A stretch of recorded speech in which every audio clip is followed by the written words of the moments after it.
Wherever you go, whatever you do, throw a little at it. Omax, Vest and Briefs.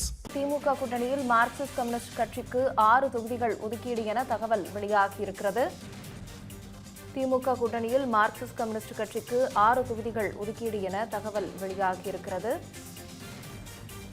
தொகுதி ஒப்பந்தம் தொடர்பாக அண்ணா அறிவாலயம் வந்துள்ளார் CPM மாநில செயலாளர் சண்முகம் அவர்கள்.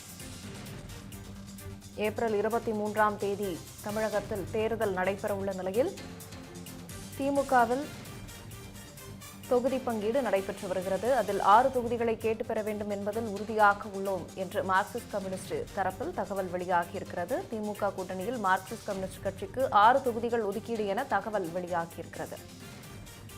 இது தொடர்பான கூடுதல் விவரங்களை தலைமை செய்தியாளர் விக்னேஷ் வழங்க கேட்கலாம். விக்னேஷ் வணக்கம். தற்போது மார்க்சிஸ்ட் கம்யூனிஸ்டுக்கு 6 தொகுதிகள் ஒதுக்கப்பட்டிருக்கிறதா ஒரு தகவல் வெளியாகியிருக்கிறது. போன தேர்தலுக்கும் இந்த தேர்தலுக்குமே நிறைய வித்தியாசங்கள் திமுக தொகுதி பங்கீட்டில் நம்மளால பார்க்க முடியுது. இந்த தடவை ஒரு சில கட்சிகள் அதிருப்தி தெரிவிச்சிருக்கிறாங்க. ஒரு உதாரணத்துக்கு இன்னைக்கு காலையில கூட தமிழக வாழ்வுரிமை கட்சி திமுகலேருந்து விலகி இருக்கிறாங்க. இப்போ மார்க்சிஸ்டுக்கு 6 தொகுதிகள் மட்டும்தான் ஒதுக்கப்படுறதா தகவல் வெளியாகி இருக்கு. இந்த ஏற்ற இறக்கத்தை எப்படி பார்க்கறது? ராகப்பிரியா வணக்கம். திமுக கூட்டணியை பொறுத்தவரையில் அந்த கூட்டணியில் அங்கம் வைக்கக்கூடிய கட்சிகளுடைய தலைவர்களோடு கூட்டணி பேச்சுவார்த்தை, தொகுதி பங்கீடு என அரசியல் களம் தீவிரமாகி இருக்கிறது.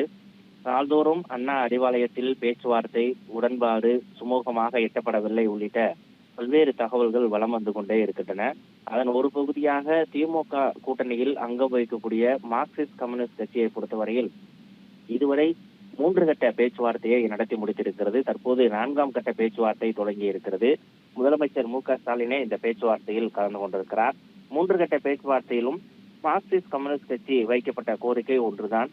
முதற்கட்டமாக இரட்டை இலக்கங்களில் தொகுதிகள் ஒதுக்க வேண்டும் என்ற ஒரு கோரிக்கையில் தொடங்கி இறுதியாக கடந்த சட்டமன்ற தேர்தலில் ஒதுக்கப்பட்ட அதே 6 தொகுதிகளையாவது ஒதுக்க வேண்டும் என்ற ஒரு நிலைக்கு மார்க்சிஸ்ட் கம்யூனிஸ்ட் கட்சி வந்திருக்கிறது. ஆனால் திமுக தலைமையை பொறுத்தவரையில் கடந்த முறை ஒதுக்கிய அதே தொகுதிகளை ஒதுக்க முடியாது, இந்த முறை ஒரு தொகுதியாவது குறைத்தே ஆக வேண்டும் என்ற ஒரு கட்டாயத்தையும் நெருக்கடியையும் தொடர்ந்து கொடுத்து கொண்டிருக்கிறது. இன்னொரு கட்சியாக இருக்கக்கூடிய இந்திய கம்யூனிஸ்ட் கட்சி கடந்த முறை 6 தொகுதிகளை போட்டியிட்ட நிலையில் இந்த முறை 5 தொகுதிகளை ஒத்துக்கொண்டது. பல முறை போராடியும் அதற்கான பலன் கிடைக்காத பட்சத்தில் கிடைக்கக்கூடிய தொகுதிகளை கேட்டு பெற்றுக் கொள்வோம் என்ற ஒரு நிலைக்கு வந்திருக்கக்கூடிய இந்திய கம்யூனிஸ்ட் கட்சி 5 தொகுதிகளே போதுமானது என்ற நிலைக்கு தள்ளப்பட்டிருக்கிறது. அதே நேரத்தில் மார்க்சிஸ்ட் கம்யூனிஸ்ட் கட்சியை பொறுத்தவரையில் தமிழகத்தில் ஒரு கட்டமைப்பை கொண்டிருக்கிறது. அந்த கட்டமைப்பை மேலும் வலுப்படுத்த வேண்டுமெனில் கடந்த முறை ஒதுக்கிய அதே 6 தொகுதிகளையாவது கேட்டு பெற வேண்டும் என்ற ஒரு கட்டாயத்தில் இருக்கிறது. அதனுடைய வெளிப்பாடே கடந்த 3 முறை நடைபெற்ற அந்த பேச்சுவார்த்தையின் போது உடன்பாடு எட்டப்படாத நிலையில் மார்க்சிஸ்ட் கம்யூனிஸ்ட் கட்சியினுடைய நிர்வாக குழு கூட்டம், செயற்குழு கூட்டம் உள்ளிட்ட பல்வேறு கூட்டங்களை நடத்தி முடித்து அதில் நிர்வாகிகள் வலியுறுத்திய கருத்துக்களின் அடிப்படையிலும் 6 தொகுதிகளை கட்டாயம் பெற்றாக வேண்டும் என்ற ஒரு முடிவை மார்க்சிஸ்ட் கம்யூனிஸ்ட் கட்சி எடுத்திருக்கிறது. இது ஒரு புறம் இருக்க, திமுக கூட்டணியை பொறுத்தவரையில் மொத்தமாக 26 கட்சிகள் அங்கு கூட்டணியில் அமைந்திருக்கக்கூடிய சூழலில் இன்று காலை ஒரு கட்சி அதிகாரப்பூர்வமாக வெளியேறி இருக்கிறது. தமிழக வாழ்வுரிமை கட்சியை பொறுத்தவரையில் திமுக கூட்டணியில் இருந்து வெளியேறுவதாக அக்கட்சியுடைய தலைவர் வேல்முருகன் அதிகாரப்பூர்வமாக அறிவித்திருக்கிறார். இதன் மூலமாக அவருக்கு கடந்த முறை ஒதுக்கப்பட்ட அந்த ஒரு தொகுதி என்பது மிச்சமாகி இருக்கிறது. எனவே அந்த தொகுதியாவது மார்க்சிஸ்ட் கம்யூனிஸ்ட் கட்சிக்கு ஒதுக்க வேண்டும் என அக்கட்சியினுடைய நிர்வாகிகளும் தலைவர்களும் தொடர்ந்து வலியுறுத்தி கொண்டிருக்கிறார்கள்.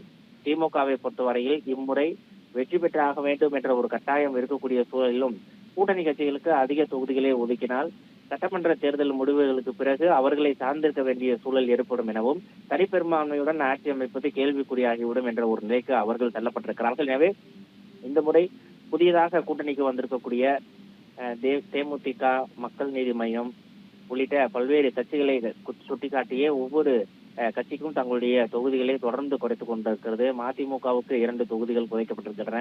இந்திய கம்யூனிஸ்ட் கட்சிக்கு ஒரு தொகுதி குறைக்கப்பட்டிருக்கிறது. இந்திய யூனியன் முஸ்லிம் லீக் மற்றும் கொங்கு நாடு மக்கள் தேசிய கட்சிக்கும் தலா ஒரு தொகுதிகள் குறைக்கப்பட்டிருக்கிறது. எனவே இவ்வாறான கூட்டணி கட்சிகள், அதாவது ஏற்கனவே அங்கம் வகிக்கக்கூடிய பழைய கூட்டணி கட்சிகளுக்கான தொகுதிகளை குறைத்து புதியதாக கூட்டணிக்கு வந்திருக்கக்கூடிய அந்த கட்சிகளுக்கு தொகுதிகளை அதிகரித்து வழங்க வேண்டும் என்ற ஒரு முடிவு கூட்டணி கட்சிகள் மத்தியில் கடுமையான அதிருப்தி ஏற்படுத்தி இருக்கிறது. விசிக தற்போது வரை 2ஆம் கட்ட பேச்சுவார்த்தையை கூட தொடங்காமல் இருக்கிறது. கட்சி நிர்வாகிகளும் தொண்டர்களும் அவருக்கு கூடுதல் தொகுதிகளை கேட்டு பெற வேண்டும் என்ற ஒரு அழுத்தத்தை கொடுத்துக் கொண்டிருக்கிறார்கள். நேற்றைய தினம் தன்னுடைய முகநூலில் கூட அது தொடர்பான ஆதங்கத்தையும் வேதனையும் அக்கட்சியினுடைய தலைவர் தொல் திருமாவளவன் பகிர்ந்திருந்தார். இந்த நிலையில்தான் இக்கட்டான சூழலில் திமுக தலைமையிலான கூட்டணி நீடித்துக் கொண்டிருக்கிறது. தற்போது 6 தொகுதிகளை ஒதுக்கியே ஆக வேண்டும் என்ற ஒரு முடிவில் இருக்கக்கூடிய மார்க்சிஸ்ட் கம்யூனிஸ்ட் கட்சி சென்னை அறிவாலயத்தில் முதலமைச்சரை சந்தித்து ஆலோசனை ஈடுபட்டிருக்கிறது. இந்த ஆலோசனை கூட்டத்திற்கு பிறகு 6 தொகுதிகளை ஒதுக்க முன்வந்திருப்பதாக தகவல் கிடைக்கப்பட்டிருக்கிறது. அது தொடர்பான அதிகாரப்பூர்வ அறிவிப்பு இன்னும் ஒரு சில நிமிடங்களில் வெளிவரும் என எதிர்பார்க்கப்படுகிறது. ராகப்பிரியா.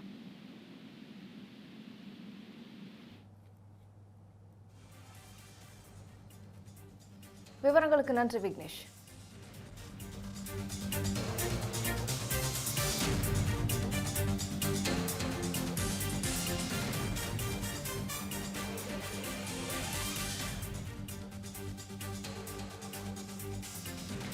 தற்போதைய தேர்தல் தொடர்பான முக்கிய செய்தியை மீண்டும் ஒருமுறை பார்க்கலாம். 6 தொகுதிகளை கேட்டு பெற வேண்டும் என்பதில் உறுதியாக உள்ளோம். முதலமைச்சருடனான சந்திப்பு, இரட்டை இலக்கத்தில் தொகுதிகள் ஒதுக்க வேண்டும் என கூட்டணி கட்சிகள் வலியுறுத்தி வந்ததாகவும் தகவல் வெளியாகியிருக்கிறது.